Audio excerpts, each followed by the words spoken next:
మాచర్లలో MLA గారి అధ్యయనంలో వెంకటరామరెడ్డి గారి ఆధ్వర్యంలో మాచర్ల నియోజకవర్గం అభివృద్ధి పదంలో నడుస్తుంది.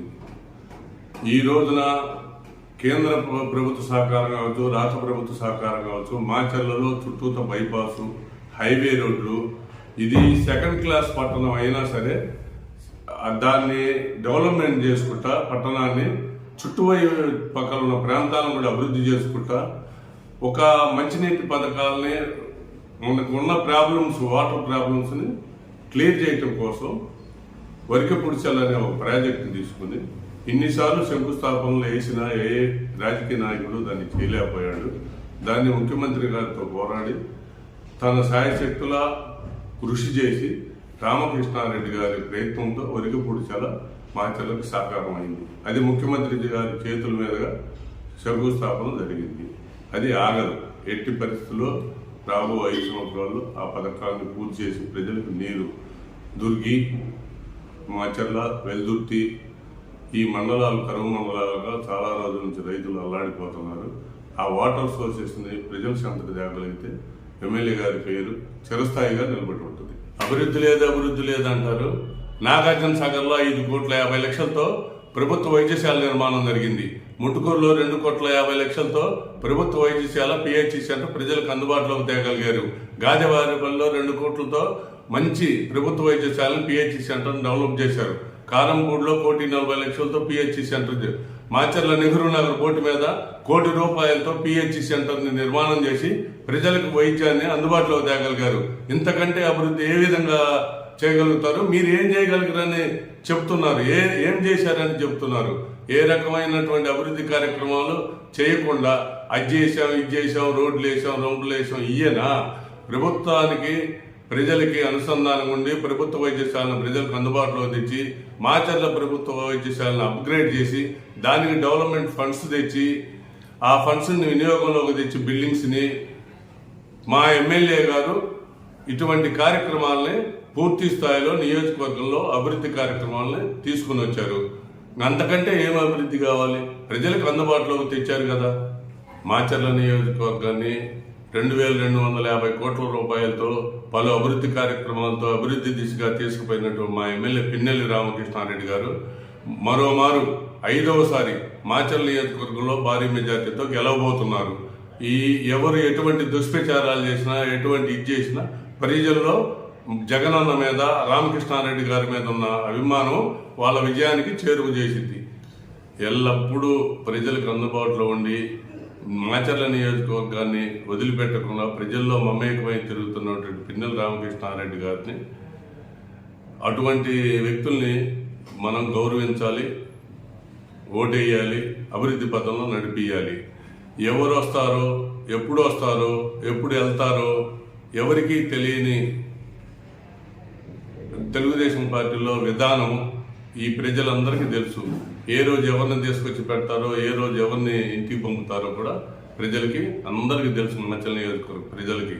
కానీ మా ఎమ్మెల్యే గారు, మా పిన్నెల్లి వెంకటరామరెడ్డి గారు ప్రజలకు ఎప్పుడు అందుబాటులో ఉండి ప్రజలతో మమేకమై ప్రజల బాగోగులు చూసుకుంటా ప్రజల్లోనే మమేకమై ఉంటారు. ప్రస్తుతం జగనన్న పరిపాలనలో ఈ 58 నెలలు అవాతాతలకు పెన్షన్ కానీ, అమ్మఒడి కానీ, ఆరోగ్యశ్రీ కానీ ప్రజలకి నిత్యావసరమైన వ్యవహారాల్లో ప్రజాపాలన చేశాడు జగనన్న ప్రజాపాలన చూసిన తర్వాత ప్రజలు జగన్ని మరోసారి ఈ రాష్ట్రాన్ని ముఖ్యమంత్రిగా ఎన్నుకోవాలనే నిర్ణయానికి వచ్చారు. చంద్రబాబు పచ్చి అబద్ధాలు చెప్పి మేనిఫెస్టో పెట్టి రైతు రుణమాఫీ చేస్తానని పెట్టి రైతు రుణమాఫీ చేయకుండా బాండ్ల రూపేణా ఇచ్చి ఆ బాండ్లకు కూడా డబ్బులు ఇవ్వకుండా 5 సంవత్సరాలు కాలయాపన చేసి రైతులను ఇబ్బంది పెట్టాడు. ఆ టైంలో అనేక పథకాలు పెట్టిన పథకాలు కూడా ఏవి సక్సెస్ఫుల్గా ప్రజల్లోకి రాలా. అభివృద్ధి అంటాడు. ఏం అభివృద్ధి కావాలి? అమరావతి కడితే అభివృద్ధి కావాలా? ఈ కట్టిన నగరాల కంటే అమరావతి ఏమన్నా త్వరగా పూర్తయిందా? ఉన్న నగరాలను డెవలప్ చేసుకుంటే ఉపాధి అవకాశాలు మెండుగా దొరుకుతాయి కదా. అదే థింక్తో జగన్మోహన్ రెడ్డి గారు 3 రాజధానుల ప్రతిపాదన పెట్టి 3 రాజధానులని డెవలప్మెంట్ అయిన ప్లేసెస్లో పెట్టినందువల్ల ఉపాధి అవకాశాలు, డెవలప్మెంట్ అన్ని వస్తాయనే ఉద్దేశంతో జగన్మోహన్ రెడ్డి గారు 3 రాజధానులు ఎత్తుకున్నాడు. అది ప్రజలకు సమ్మతమైన విషయమే. పోతే ఈ 58 నెలల కాలంలో కానీ 5 సంవత్సరాల కాలంలో కానీ ఇచ్చిన పథకాలు చెప్పినట్టు చేసిన వ్యక్తి జగన్మోహన్ రెడ్డి గారు ఏదైతే మాట చెప్పాడో ఆ మాటలో 98% పథకాలను అమలు చేయగలిగారు. అది ప్రజల్లో విపరీతమైన క్రేజీని పెంచింది సీఎం గారికి. ఆ క్రేజీయే రేపు జగన్మోహన్ రెడ్డి గారి విజయానికి నాంది కాబోతుంది. ఒకసారి అవకాశం ఇచ్చి ప్రజలు మోసపోయి రాష్ట్రాలు విడిపోయిన కాలంలో ప్రజల ఆలోచన విధానము, జగన్మోహన్ రెడ్డి కుర్రవాడు డెవలప్మెంట్ ఎంతవరకు చేస్తాడనే అనుమానంతో కూటమికి ఆ రోజున అధికారం ఇచ్చారు. అధికారం ఇచ్చిన 5 సంవత్సరాలు అతను భూములు స్వాధీనం చేసుకొని డెవలప్ చేస్తానని చెప్పి ఎక్కడా ఒక ఇసుక, ఒక తట్ట మట్టి కానీ ఒక తట్ట ఇసుక కానీ వేశారు.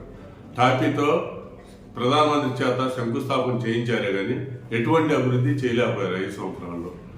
అటువంటి వ్యక్తికి మళ్ళీ ఎందుకు వేయాలనే ఉద్దేశంతో ప్రజలు వ్యతిరేకంగా జగన్మోహన్ రెడ్డి గారు అయితే చేయగలడు, కుర్రోడు, ప్రజలకి అందుబాటులో పథకాలు పెడుతున్నాడు, నవరత్నాలు అని ప్రజలు నమ్మి గెలిపించారు. గెలిపించిన తర్వాత జగన్మోహన్ రెడ్డి గారు ఒక సీఎంగా ఈ రాష్ట్రాన్ని ఏ దిశలో తీసుకుపోవాలో ఆ దిశలో తీసుకెళ్లారు. నాడు నేడు పథకం అయితేనే, పిల్లలకి కూడు గుడ్డ వసతి సదుపాయాలు కల్పించడం అయితేనే, ఒకప్పుడు మనం చెప్పులు లేకుండా కూడా స్కూల్కి పోయి జీవించాం. మన తల్లిదండ్రులు కొనిపెట్టే స్తోమత లేదు. ఈరోజు తల్లిదండ్రులు కొనిపెట్టాల్సిన అవసరం లేదు. వాళ్ళకు కావలసిన మౌలిక సదుపాయాలు మొత్తం కల్పించాడు. నీకు ఓటున్న వాడికే సహాయం చేయాలని లేదు.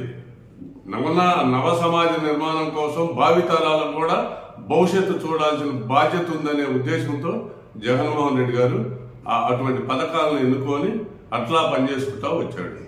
అదే తీరి ఇంకొక తడవ జగన్మోహన్ రెడ్డి గారిని సీఎం చేస్తే ఆంధ్రప్రదేశ్ రాష్ట్రంలో ఈ జరిగిన డెవలప్మెంట్, ముందు చూపుతో చేసిన కార్యక్రమాలు రేపు ప్రజలకు అర్థమైంది.